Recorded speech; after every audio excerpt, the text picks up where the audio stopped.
할렐루야. 오늘은 감사하지 못한 사람들이라는 제목으로 하나님의 말씀을 대언하도록 하겠습니다. 부모님이 교회를 다니는 한 가정의 딸이 이제 조금 자라서 교회 유치원을 다니게 되었다고 합니다. 그래서 과거에는 식사를 할 때 기도하라고 해도 기도하지 않을 때도 많았고, 또 기도하라고 해도 큰 소리로 해주기보다는 웅얼웅얼 하다가는 밥을 먹던 아이가 교회 유치원을 다닌 후로는 유치원에서 배운 대로 기도하라 그러면 하나님 감사히 먹겠습니다, 예수님 이름으로 기도드립니다, 아멘, 그렇게 큰 소리로 기도하고는 밥을 먹는 것이었습니다. 그래 아빠 엄마는 그 모습이 너무 귀여워서 그 뒤로 식사할 때, 온 가족이 함께 식사할 때마다 딸에게 식사 기도를 시켰다는 것입니다. 그러면 딸은 어떻게 기도했다는 겁니까? 하나님 감사히 먹겠습니다, 예수님 이름으로 기도했습니다, 아멘, 큰 소리로 또박또박하고 식사를 하였다고 합니다만, 그러던 중 하루는 저녁 식사 시간에 또 딸에게 기도하라고 하였더니 이 녀석이 기도는 안 하고 반찬을 한참 쳐다보는 것이었습니다. 왜냐하면 그날따라 엄마가 바빠서 시장에 다녀오지 못해가지고 반찬이 별로 시원치 않는 것이었습니다. 자기가 좋아하는 반찬이 없는 거예요. 한참 반찬을 바라보던 딸이 기도하라니까 기도를 하는데 뭐라고 기도하느냐, 이렇게 기도를 하더라고 합니다. 하나님 간신히 먹겠습니다, 예수님 이름으로 기도드립니다, 아멘. 감사히 먹겠다고 하는 게 아니라 간신히 먹겠다는 거예요. 여러분, 없는 반찬이지만 그래도 나름대로 열심히 준비했는데 이렇게 기도를 하니 그 기도를 듣는 어머니의 마음은 어떻겠습니까? 잘해주고 싶은 마음이 생기겠습니까? 사람은 누구나 감사할 때 더 잘해주고 싶은 법입니다. 그렇지 않습니까? 이는 또한 하나님도 마찬가지라는 것입니다. 하나님도 무엇보다 감사하는 자를 기뻐하시며 감사하는 자를 축복하시더라는 것입니다. 이는 당장 위대한 지혜의 왕이었던 솔로몬 왕을 보아도 알 수 있는 일인데요, 열왕기 3장에 보면 하나님께서 솔로몬에게 지혜와 명철과 부귀 영화 등을, 놀라운 은혜 등을 허락해 주십니다만 그 이유가 무엇이었습니까? 그것은 다른 것이 아닌 바로 솔로몬의 남다른 감사 때문이었습니다. 솔로몬은 어리고 자격 없는 자신이 이스라엘 왕으로 등극을 하자 그는 맨 먼저 무엇을 했느냐? 내가 이스라엘 왕이 되었다고 온 사람들한테 공포한 것이 아니라, 잔치를 벌린 것이 아니라, 무엇보다 먼저 그가 한 일은 하나님 앞에 나가서 감사 제단을 샀더라는 것입니다. 그것도 그냥 쌓은 게 아닙니까? 아니라 어떻게 쌓았습니까? 이때까지 역사상 한 사람도 그렇게 한 적이 없었던 일천번제라는 감사를 드리더라는 것입니다. 그러자 하나님께서는 그런 솔로몬의 감사의 모습을 기뻐하시고는 그가 구하지도 않았던 지혜와 부귀 영화까지도 허락하시는 모습을 보여주시더라는 것입니다만, 이처럼 감사는 하나님을 믿는 우리들에게 있어서 중요한 덕목 중에 하나이며, 또한 하나님께서 우리들의 삶 속에 기대하시는 대표적인 모습 중에 하나인 것입니다. 그래서 우리는 항상 감사하며 살아야 되는 것입니다만, 그런데 오늘 본문의 말씀에 보면 이러한 감사를 당연히 하나님께 드려야 될 사람임에도 불구하고 오히려 감사하기보다는 원망하고 있는 사람들이 나오는데, 그들은 바로 출애굽한 이스라엘 백성들이었습니다. 오늘 본문 7절 말씀 앞을 보시면 한번 같이 읽어보실까요? 시작. 아침에는 너희가 여호와의 영광을 보리니 이는 여호와께서 너희가 자기를 향하여 원망함을 들으셨습니다. 우리가 누구이기에 너희가 우리에게 대하여 원망하느냐? 아멘. 무슨 말씀입니까? 이스라엘 백성들이 어떻게 했느냐? 모세와 아론, 지도자인 모세와 아론에게 원망을 하고, 그것뿐만 아니라 더 나아가 하나님께 대해서까지도 원망을 하고 있더라는 것입니다. 하지만 여러분이 잘 아시는 대로 이 말씀이 기록될 당시 이스라엘 백성들은 절대 하나님 앞에 원망해서는 안 될 입장이었습니다. 왜냐하면 애굽에서 400년 동안이나 노예 생활을 하며 어려운 삶을 살던 이들을 하나님께서 구출해 주었기 때문에 그렇습니다. 자기 힘으로 노예 생활을 탈출한 게 아닙니다. 자기들의 능력으로 노예 생활을 벗어난 게 아닙니다. 하나님의 능력으로, 하나님의 역사로, 하나님의 주권으로 이 노예들이 자유인이 되었습니다. 그러면 매일매일 감사해도 부족한 밤인데 이스라엘 백성은 어떻게 했느냐? 딱 출애굽한 지 14일 만에, 하나님의 은혜로 출애굽한 지 14일 만에 그들의 입에서 원망이 터져나오기 시작했고, 계속 하나님을 원망하다가 결국 광야에서 죽임을 당하고 말더라는 것입니다. 참 기가 막힌 이야기입니다만, 그러면 여러분, 왜 우리가 생각할 때 당연히 감사해야 될 그들이 이처럼 하나님 앞에 감사하기보다는 원망하는 모습을 보여드리고 있는 것일까요? 바라기는 오늘 이 말씀을 통하여 저와 여러분들도 다시 한번 우리의 모습을 돌아보시면 말미암아 똑같이 어리석은 인생이 아니라 하나님이 기뻐하시고 기대하시는 감사가 넘치는 복된 주의 성도들 되시기를, 그러한 삶의 여정이 되시기를 주님의 이름으로 간절히 축원을 드립니다. 그러면 왜 당연히 감사해야 될 이스라엘 백성들이 감사하기보다는 이처럼 원망하며 하나님 앞에 어리석은 모습을 보여드리고 있는 것일까? 그 이유를 살펴보면요, 그것은 첫째로 우리 한번 같이 앞을 보시면 읽어보시겠습니다. 시작. 이스라엘 백성들이 하나님께서 지난날 자신들에게 베풀어 주신 은혜를 너무 쉽게 잊어버렸기 때문이었습니다. 뭐 했다고요? 은혜를 너무 쉽게 잊어버렸다는 거예요. 하나님의 놀라운 은혜를 너무 쉽게 잊어버렸기 때문에 이들이 그랬다는 것입니다. 오늘 보면 3절 말씀 한번 같이 읽어보시겠습니다. 앞을 보시며 시작. 이스라엘 자손이 그들에게 이르되 우리가 애굽 땅에서 고기 가마 곁에 앉아있던 때와 떡을 배불리 먹던 때 여호와의 손에 죽었더라면 좋았을 것을 너희가 이 광야로 우리를 인도하여 내 이 온 회중이 줄여 죽게 하는도다. 아멘. 무슨 말씀입니까? 이는 한마디로 말해 애굽에서 노예로 살 때가 더 좋았다는 것입니다. 노예로 살 때 잘 먹고 잘 살았다는 것입니다. 여러분, 물론 노예로 살 때 광야보다 잘 먹고 잘 살 수 있습니다. 하지만 아무리 그래도 자유인과 노예를 비교할 수 있겠습니까? 그 당시 노예란 주인이 아무 이유 없이 죽여도 누구 하나 책임을 묻지 않는 사람이 노예였습니다. 더군다나 이스라엘 백성들은요, 거기다 한술 더 떠서 기가 막힌 일을 겪었는데 그게 무엇이었습니까? 애굽왕 바로가 명령합니다. 뭐라고 명령했느냐? 이 이스라엘 백성들이 너무 많이 번성하니까 아기를 낳았을 때 딸이면 살려두고 아들이면 즉시 뺏어다가 죽이라 그랬습니다. 여기 우리 권사님들, 집사님들, 어머니들 다 많이 계십니다만 여러분이 9달 동안 배 아파 아이를 가졌다가 낳았는데 아이를 낳자마자 그 적세에서 아이를 뺏어다가 죽이면은 여러분 마음이 어떠시겠습니까? 상상해도 끔찍한 일 아니겠습니까? 이스라엘 백성들은 그 일을 당하고 살았다는 거예요.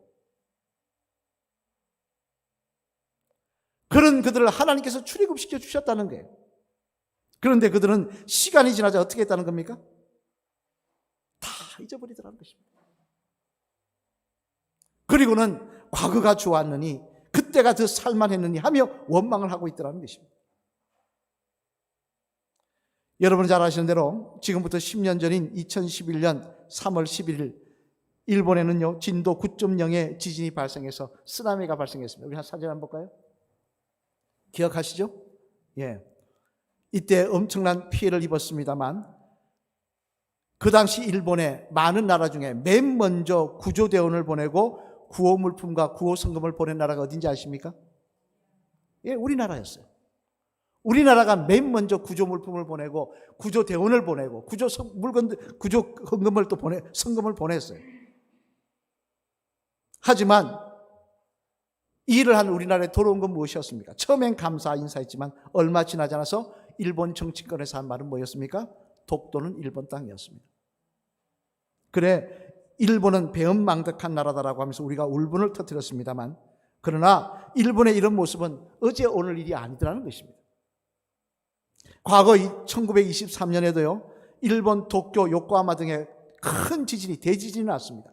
그때 몇 명이 죽었냐? 20만 명이 죽었습니다. 250만 명이 집을 잃었습니다. 근데 그때는 어느 나라가 맨 먼저 도와줬냐? 미국이 도와줬습니다. 왜 미국이 도와주냐? 미국이 그 당시 샌프란시스코에 지진이 나서 많은 피해를 입었거든요.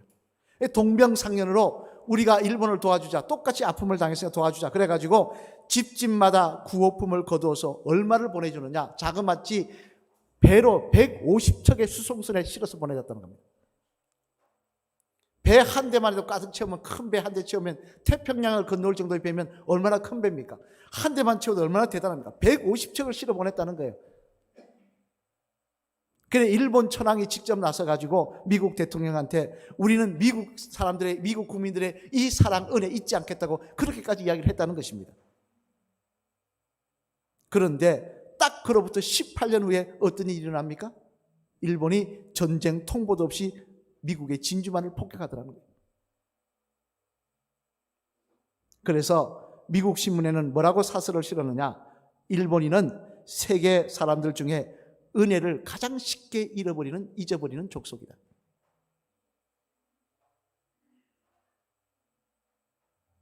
여러분, 아무리 겉으로는 신사인 척하고, 아무리 겉으로는 남들보다 많이 배운 척하고 많이 가진 척하고 성공한 척해도요, 은혜를 모르면 그건 사람이 아닌 것입니다.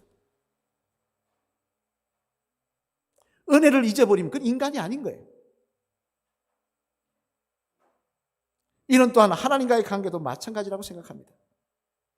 사도 바울이 고린도전서 15장 10절 말씀에 뭐라고 고백하고 있습니까? 우리 같이 읽어보실까요? 앞으로 보시면 시작. 그러나 내가 나의 된 것은 하나님의 은혜로 된 것이니 내게 주신 그의 은혜가 헛되지 아니하여 내가 모든 사도보다 더 많이 수고하였으나 내가 한 것이 아니요 오직 나와 함께 하신 하나님의 은혜로라. 아멘. 사도 바울은 뭐라고 이야기합니까? 하나님의 은혜로 된 것이라고 이야기합니다. 내가 나 된 것은. 사실 여러분, 이 고백처럼 우리 인생 가운데 내가 여기까지 온 것, 이게 예배드리며 우리가 이렇게 앉아서 예배드리며 찬양하며 좋은 옷을 입고 있는 것, 다 하나님의 은혜 아닌 것이 무엇이 있습니까? 여러분이 지금까지 하나님께서 얼마나 많은 걸 받은 줄 아십니까? 책을 읽다 보니까 이런 글이 있어서 한번 말씀드립니다. 한번 들어보시기 바랍니다. 10대 자녀가 반항하면, 요즘 아이들이 10대가 되면 반항 많이 하지 않습니까? 반항하면 그건 아이가 거리에서 방황하지 않고 집에 잘 있다는 것이고, 지불해야 할 세금이 있다면 그건 나에게 직장이 있다는 것이고, 옷이 몸에 좀 끼면 그것은 잘 먹고 잘 살고 있는 것이니 감사하라. 살쪘다고 뭐라 할 게 아니라 잘 먹고 잘 살고 있는 것이니 감사라는 것입니다. 또 유리창을 닦아야 하고 하수구를 고쳐야 한다면 그건 나에게 집이 있다는 것이고, 정부에 대한 불평과 불만의 소리가 많이 들리면 그것은 언론의 자유가 있다는 것이고, 아파트 주변에 주차장이 없어서 불편하다면 그것은 나에게 차가 있다는 것이니 감사해라. 또한 전기값과 난방비가 많이 나왔다면 그것은 따뜻하게 살고 있다는 것이고, 세탁물이 많고 다름질할 옷이 쌓였다면 그것은 내게 옷이 많다는 것이니 감사하라. 여러분 공감이 가십니까? 하지만 여러분, 우리가 하나님께 감사해야 될 제목이 어떻게 이것뿐이겠습니까? 우리의 생명, 우리의 삶, 우리의 가정, 그리고 무엇보다 지옥 갈 수밖에 없는 우리들을 예수 그리스도를 보내주셔서 십자가를 지시게 하심으로 말미암아, 십자가에 돌아가시게 하심으로 말미암아 우리로 하여금 생명을 얻게 하신 은혜, 구원받게 하신 은혜, 이 얼마나 놀라운 은혜를 우리가 받았습니까? 그 어느 것 하나 우리 인생 가운데 감사하지 않을 내용이 없더라는 것입니다. 그래서 시편 기자는 시편 103편 2절 말씀에서 보면 이렇게 말씀합니다. 우리 같이 읽어보실까요? 시편 103편 2절 말씀 시작. 내 영혼아 여호와를 송축하며 그의 모든 은택을 잊지 말지어다. 아멘. 무슨 말씀입니까? 너희가 정말 하나님의 자녀라고 한다면 하나님께 받은 은혜 잊어버리지 말라는 것입니다. 그거 잊어버린다면 그는 하나님의 자녀로서의 자격이 없는 사람이라는 것입니다. 또 사도 바울도 로마서 1장 21절 말씀에서 이렇게 말씀하십니다. 이 말씀도 한번 같이 읽어보실까요? 시작. 하나님을 알되 하나님을 영화롭게도 아니하며 감사하지도 아니하고 오히려 그 생각이 허망하여지며 미련한 마음에 어두워졌나니. 아멘. 무슨 말씀? 하나님의 자녀가 아닌 게 아닙니다. 하나님을 압니다. 알면서도 감사하지 못하는 인생은 마음이 어두워져서 멸망으로 향해 가고 있는 인생이라는 것입니다. 여러분, 오늘 본문 말씀에 나오는 이스라엘 백성들, 그들도 놀라는 하나님의 은혜를 입었습니다. 그런데 시간이 지나자 어떻게 됩니까? 그들은 받은 은혜보다 갖고 있는 것보다 갖고 있지 않은 것에 주목하더라는 것입니다. 자기들이 누리고 있는 것보다 누리지 못하는 것에 주목하며 불평하며 원망하고 있더라는 것입니다. 얼마나 어리석은 인생입니까? 얼마나 우리가 많은 것을 받은 줄 깨닫지 못하고 왜 받지 못한 것에 주목합니까? 내가 이미 그것을 받지 못한 것에 주목한 것보다 더 놀랍고 많은 것을 생명을 받았는데 말입니다. 우리도 똑같이 어리석어서 내가 누리지 못하는 것, 갖지 못하는 것 보고 불평하며 원망하며 살면 안 되는 것입니다. 그것은 무엇보다 사람의 도리가 아닙니다. 그것은 인간의 도리가 아닙니다. 또한 무엇보다 그렇게 살면 하나님 앞에 징벌받는, 심판받는 지름길이 되기 때문에 그렇습니다. 오늘 바라기는 오늘도 나의 나 된 것은 하나님의 은혜로 된 것임을 기억하시며 매일 갖지 않은 것 돌아보며 불평하며 원망하는 어리석은 인생이 아니라 생명 주심을, 여기까지 인도하심을, 오늘도 하나님의 백성으로 찬송할 수 있음을, 감사할 수 있음을 기뻐하시며 하나님께 감사로 영광 돌리시는 복된 저와 여러분이 되시기를 주님의 이름으로 간절히 축원을 드립니다. 또 하나, 이스라엘 백성들이 왜 원망했느냐? 같이 한번 읽어보실까요? 시작. 이스라엘 백성들이 자신들을 향한 하나님의 뜻을 제대로 알지 못했기 때문이었습니다. 무슨 말씀이에요? 하나님께서 이스라엘 백성을 향한 뜻이 있었는데 그 뜻을 알지 못했기 때문에 불평하며 원망하더라는 것입니다. 오늘 보면 1절 말씀 한번 같이 읽어보시겠습니다. 1절 말씀 시작. 이스라엘 자손의 온 회중이 엘림을 떠나 엘림과 시내산 사이에 있는 신광야에 이르니 애굽에서 나온 후 둘째 달 15일이라. 아멘. 무슨 말씀입니까? 이는 하나님께서 이스라엘 백성을 출애굽하여 인도하신 방향에 대해서 설명하고 있는데 하나님께서 어디로 인도하셨다고 말씀하고 있습니까? 신광야. 다시 말해 사막 같은 광야길로 인도하셨다는 것입니다. 그러면 그 길밖에 없으느냐? 아닙니다. 그 길밖에 없으면 그 길로 가는 건 당연한 겁니다. 그죠? 아무리 힘들어도 그 길 하나면 그 길로 가야죠. 근데 그 길만 있는 게 아니라면 평안한 길, 좋은 길이 있더라는 거예요. 근데 하나님 그 길로 안 가시고 광야길로 인도하시더라는 거예요. 왜 그렇습니까? 이에 대해 신명기 8장 2절 말씀 보면 이렇게 말씀하십니다. 우리 한 같이 읽어보실까요? 시작. 내 하나님 여호와께서 이 40년 동안에 내게 광야길을 걷게 하신 것을 기억하라. 이는 너를 낮추시며 너를 시험하사 내 마음이 어떠한지 그 명령을 지키는지 지키지 않는지 알려 하십니다. 아멘. 무슨 말씀입니까? 하나님께서 이스라엘 백성들을 좋은 길을 놓아두고 광야길로 인도하신 이유는 뭐냐? 이 백성이 정말 하나님의 유업을 누릴 뵐만한 백성인지 아닌지 알고자 하셨다는 것입니다. 그리고 더 나아가 그들이 분량이 미흡하면 하나님께서 그 분량을 채우셔서 하나님의 백성으로 만드시고자 하셨기 때문에 그렇게 하셨다는 것입니다. 사실 여러분, 이 출애굽을 할 당시 이스라엘 백성은요, 하나님의 선민하고 거리가 먼 사람들이었습니다. 미국 신학자 해리슨은요, 그들은 난민무리에 지나지 않았다고 이야기합니다. 사실 그 말이 맞습니다. 외적으로는 오랜 노예 생활에 익숙해져 가지고 어느 것 하나 적극적으로 나서고 시켜야 합니다. 시켜야. 뭘 적극적으로 나서고 감사하고 이런 거 없고 시켜야 하고 불평하고 원망하는 데 익숙한 사람들이었습니다. 내적으로도 아브라함 조상, 그들의 믿음의 조상 아브라함과 요셉의 뜨거운 신앙은 찾아볼래야 찾아볼 수 없는 사람들이었습니다. 만약에 그들에게 아브라함의 신앙이 있었다면요, 모세가 시내산에 올라갔다가 안 내려온다고 금송아지 만들지 않았을 것입니다.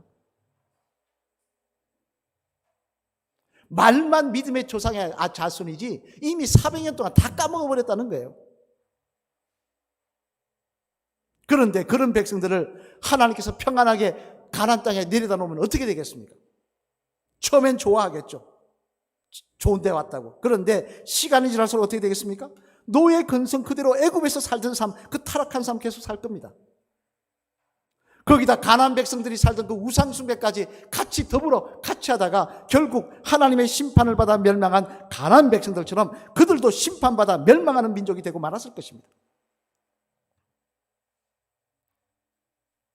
따라서 하나님께서는 이들을 편안한 길이 아닌 광야길로 인도하셔서 훈련시키시더라는 거예요. 이들을 하나님 뜻대로 변화시키고자 하시더라는 거예요. 잠깐 반짝하는 인생이 아니라 영원한 하나님의 나라의 유업을 누릴 만한 백성으로 만들어 가시더라는 거예요. 여러분, 이는 또한 우리도 마찬가지입니다. 믿음의 사람 중에 데이비드 프라이어라고 하는 사람이 있습니다만 그는 자신의 신앙 간증문에서 이런 말을 한 것을 한번 읽어본 적이 있습니다. 뭐라고 했느냐? 아마 본인이 병이 들었던 모양이에요. 그러면서 하기를, 병 들었을 때는 내가 병들지 않았다면 못했을 기도가 있다. 병 들었을 때는 은혜가 되는 나름의 찬송이 있다. 병들지 않고는 믿지 않는 기적이 있다. 병들지 않고는 들리지 않는 말씀이 있다. 병들지 않았을 땐 그 말씀이 안 들리다가 육신의 눈이 가려서 그것만 바라보다가 병들고 나니까 영원한 나라를 바라보더라는 거예요. 병들지 않고는 가까이 하지 않는 성경이 있다. 병들지 않고는 우러러보지 못할 영안이 있다. 무슨 말씀입니까? 병이 저주만은 아니라는 것입니다. 고난이 문제만은 아니라는 것입니다. 사실 여러분, 솔직히 말해서 여러분 삶이 평안하시면 기도하십니까? 물어보면 그러실까요? 평안하시고 사업이 잘 되셔서 막 번창하고 바이어들이 막 찾아오고 그러면 여러분 기도하실 겁니까? 예, 그럴 거예요. 그런데 저는 안 믿습니다. 왜? 사람은 똑같아요. 앉으면 눕고 싶고요, 누우면 자고 싶습니다. 처음엔 기도하겠죠. 근데 시간이 지나면 내가 잘나서 똑똑한 줄 알고 같이 돌아다니면서 대접한다고 룸사롱 돌아다니다가 믿음 다 잊어버리더라고요. 뭐라 그러냐? 목사님 요즘 사업이 바빠서 교회를 잘 못 나갑니다. 그러더라고요.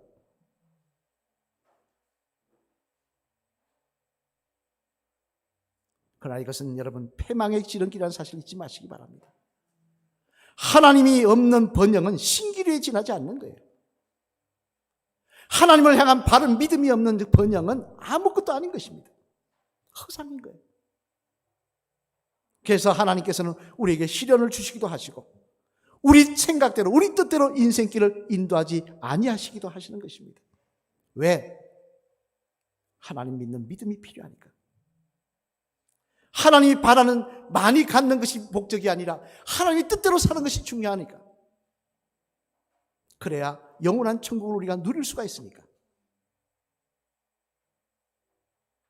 따라서 여러분, 오늘 우리들에게도 이 깨달음이 있을 때 우리는 불평하며 원망하는 자가 아니라, 내 뜻대로 하나님 인생길을 인도하지 않으신다고 불평하며 원망하는 자가 아니라 하나님의 선하심을 믿고 감사하는 주의 성도가 될 줄로 믿습니다.